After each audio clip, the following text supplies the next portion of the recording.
Nega ayrimlar katta pensiya oladi, boshqalar esa kam? Sirini hozir aytaman. Agar hozirdan shu ishni qilmasangiz, kelajakda pensiyangiz juda kam bo'ladi. Pensiyangizni oshirishni xohlaysizmi? Unda bu videorolikni oxirigacha ko'ring. Yuqori pensiya olishning 3 ta qonuniy yo'li bor. Birinchisini hamma bilmaydi. Assalomu alaykum, hurmatli tomoshabinlar, tezkor yangiliklardan birinchilardan bo'lib xabardor bo'lishni istasangiz, videorolik ostiga like tugmachasini bosib qo'yishni unutmang. Diqqat qiling, yuqori pensiya olish uchun nima qilish kerak? Pensiya jamg'armasi bergan ma'lumotlarga ko'ra, har bir inson hayotidagi asosiy maqsadlaridan biri sifatida pensiya yoshiga yetib, ko'p yillik mehnat natijalarini ko'rish va keksalikni farovon o'tkazishni o'z ichiga oladi. Bu davrda albatta daromad manbai sifatida pensiya muhim ahamiyat kasb etadi. Shu sababli har birimiz yoshligimizdanoq kelajakdagi pensiyamiz haqida o'ylab, unga oldindan tayyorgarlik ko'rishimiz lozim. Kimlarga pensiya tayinlanadi?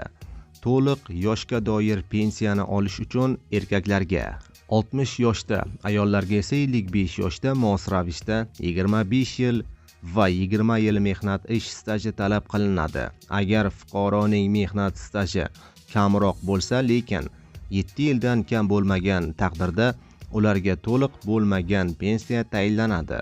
Bunday pensiya miqdori kamroq bo'ladi. Mehnat stajiga nimalar kiradi?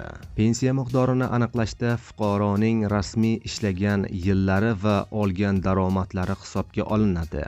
Mehnat stajiga shuningdek yakka tartibdagi tadbirkorlik, o'zini o'zi band qilganlar yoki xorijda ishlovchilarning pensiya jamg'armasiga to'lagan ijtimoiy soliq davri ham qo'shiladi.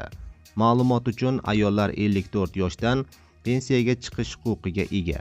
Agar ularning mehnat staji yoki ijtimoiy soliq to'lovi davri yakka tartibdagi tadbirkorlik, o'zini o'zi band qilganlik yoki xorijda ishlash davrida 20 yilni tashkil etsa, shu bilan birga fuqaroning 7 yil yoki undan ko'proq mehnat staji bo'lsa, quyidagi davrda ham umumiy stajga qo'shiladi. Harbiy xizmatdagi davri, oliy o'quv yurtlaridagi kunduzgi shakldagi o'qish, bolaga qaragan davri, har bir bola uchun 3 yilgacha jami 6 yil. Pensiyaga tayyorgarlik uchun nima qilish kerak? Pensiya tayinlashda fuqaroning rasmiy mehnat staji va to'lagan soliq asosida daromadlari hisoblab olinadi. Ya'ni fuqaro qancha rasmiy ishlasa va qancha rasmiy daromad olsa, uning pensiya haqqi yildan yilga shakllanadi. Shu sababli har bir fuqaro pensiya yoshiga yetganida tayyorgarlik sifatida o'z ish faoliyatini rasmiylashtirishi va daromadlarini belgilangan tartibda ko'rsatishi lozim. Pensiya yoshiga yaqinlashganimizda ko'pchilikda quyidagi savollar tug'iladi. Pensiya miqdori qancha bo'ladi? Yuqori pensiya olish mumkinmi?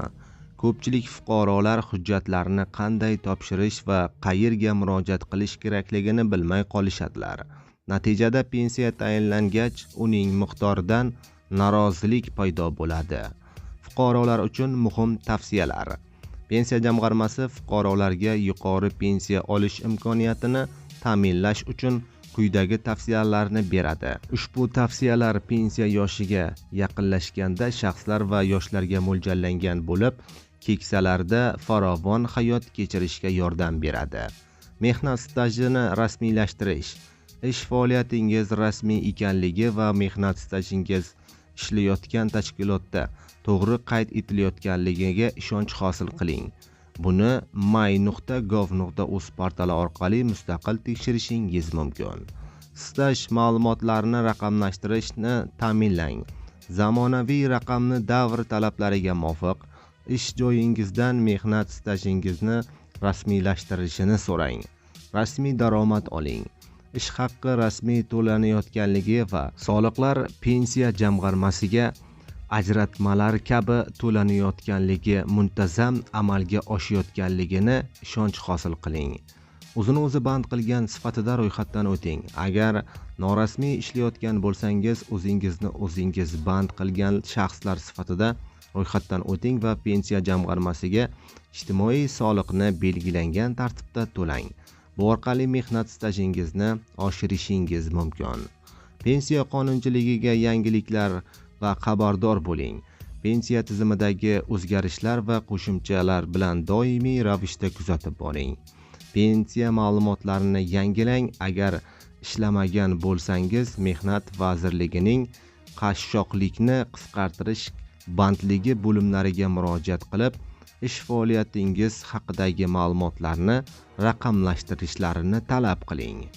Bundan mehnat faoliyatingiz haqidagi ma'lumotlarni raqamlashtirsangiz, pensiya yoshiga yetganingizda sizga osonroq yaratiladi. Pensiya jamg'armasi tomonidan tavsiya etiladigan ushbu qoidalarga amal qilsangiz, pensiya yoshiga yetganingizda huquqingizning kafolatlangan bo'ladi. Qo'shimcha ma'lumot olish uchun pensiya jamg'armasiga 1271 kal markaziga murojaat qilishingiz mumkin, deyiladi pensiya jamg'armasi xabarida.